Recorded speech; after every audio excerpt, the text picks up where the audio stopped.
We live in a nation that claims to be the best, but all the current statistics have confessed that we have lost the zest that used to impress the nations all around.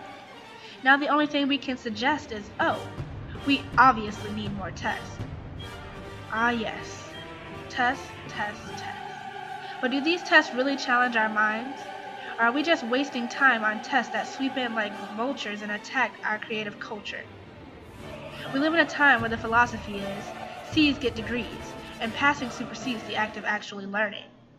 We think the solution is to cut programs deemed insignificant, when in fact we're just building on to our ignorance.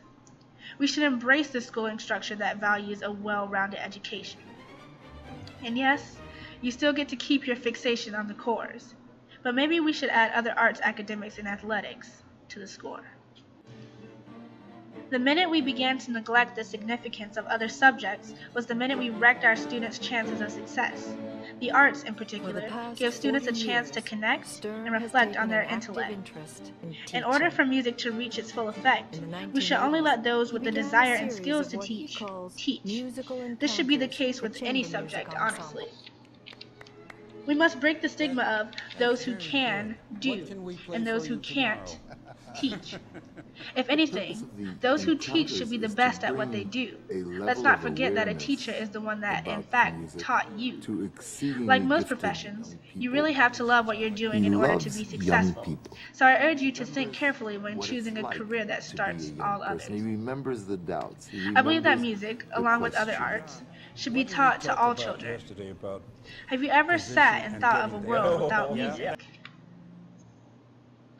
It's an arduous task considering that music is all around us.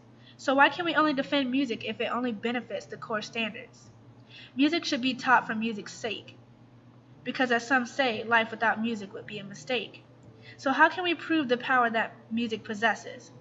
Honestly, the only way to express it is to give everyone an opportunity to experience it. We know music builds character and discipline, but it also helps us to begin to broaden our minds on things beyond us. But how can we embrace diversity when the music we learn is all about dead white men? I think it's about time for us to integrate other musical genres and backgrounds every now and then. Every culture has music to call its own. So why is it that the music of Bach, Beethoven, and Mozart are the only music we've been shown? Don't get me wrong, I love my basic classical composers. But music is meant to connect and bring us closer. But how can we expect our students to fully connect to a culture they don't belong to? There is music from other composers. As a teacher, it's my job to help the students feel involved.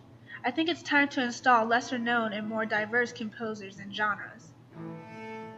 I would like to indulge my students, let them research and choose pieces. Let them compose, even conduct from time to time. Give them a chance to chime in a few ideas. Expose them to different genres and styles so they can be educated and appreciate their own culture and others. I believe that music education plays a crucial role in developing a well-rounded education. No one should be denied the opportunity to foster their creativity. As a teacher, I would like to expose my students to various and diverse genres and get them to really involve themselves in music. Students should have something to relate to in their musical experiences. Exposing students to these different genres and allowing them to choose pieces, conduct, and compose would hopefully give music a significant meaning in their lives.